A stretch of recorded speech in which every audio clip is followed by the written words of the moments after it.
Matin, une voiture a été signalée auprès des autorités belges. Elle aurait servi à du trafic de drogue. Alors pour le véhicule, on nous signale vitre teintée avant et arrière. Ce serait une Renault Clio bleu foncé. Donc pour info, occupant potentiellement dangereux, donc prudence.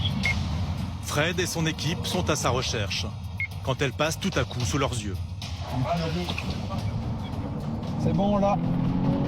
Les policiers la prennent en chasse. On est à hauteur du parking de Saint-Guilain, on vient de le passer. On va procéder à l'interception du véhicule dès qu'on a une deuxième équipe. Apparemment 2 personnes à bord. Je vois l'équipe CPS. L'équipe CPS, on vous voit en première bande. Il va bientôt arriver à votre hauteur. Maintenant qu'ils sont à 3 équipages, les policiers peuvent intervenir en toute sécurité. Véhicule intercepté. On va au contrôle. Roger. Le signalement fait état de personnes potentiellement dangereuses. Les policiers sont sur leur garde, armes au poing. Ok, les clés du véhicule, par ici. Sortez du véhicule. Sortez du véhicule. Venez par ici.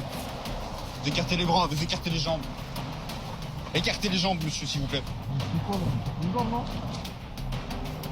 Les policiers ont peut-être affaire à des trafiquants de drogue violents. Le fait d'arriver à plusieurs, ça fait l'effet de masse. Donc les personnes, si elles veulent se rebeller, si elles veulent partir, si elles veulent éviter le contrôle, déjà elles se disent c'est pas possible, il y a trop de personnes. Les 2 individus clament leur innocence. La voiture ne leur appartiendrait pas. Le véhicule appartient ici. C'est un ami à moi en fait. Un ami à vous. Qui m'a pris pour faire l'information. Vous avez interdit, monsieur? Ouais, j'ai pas parlé. Cette Clio est recherchée par les polices européennes. On a des signalements Schengen, donc intra-frontières. Et là, alors à ce moment-là, une fois qu'on a un véhicule qui passe, on peut réagir en conséquence. Parce que ce sont bien souvent des véhicules qui sont volés ou impliqués dans des faits judiciaires. Et alors à ce moment-là, on aide les collègues des autres pays aussi à clore leurs affaires. Et voilà, ils font la même chose chez eux pour nous. Donc on a des suivis d'enquête qui vont parfois dans d'autres pays, ce qui n'est pas négligeable.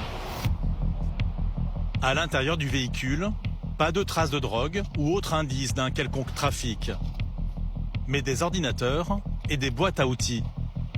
Les 2 interpellés affirment être des étudiants en soudure. Ces messieurs me signalent qu'ils sont en formation soudage. Et c'est pour ça qu'ils avaient tout le matériel. Les PC, qui sont des ordinateurs professionnels, et tout le matériel de soudage. Pour le moment, les policiers n'ont aucune certitude que les 2 interpellés ont quelque chose à se reprocher. Mais dans le doute, ils restent sous surveillance. Maintenant, on attend l'avis du magistrat de garde qui a été avisé par les collègues. Donc les magistrats soit va décider d'une privation de liberté, et là à ce moment-là, les personnes vont devoir nous suivre jusqu'au poste de Mons pour y être entendues. Ou alors, si le magistrat décide de les libérer et qu'ils seront convoqués par la suite, on retire les menottes aux intéressés et quelqu'un devra venir les chercher. Voilà. Mais en tout cas, une chose est sûre, c'est le véhicule, lui par contre il part. Celui-là, il est saisi. Finalement, les policiers découvrent que les fichiers européens n'étaient pas à jour. Cette voiture a bien servi dans le passé à des trafics. Mais depuis, elle a été revendue plusieurs fois. Elle est tout de même saisie par les autorités belges et ses 2 occupants conduits au poste pour une dernière vérification.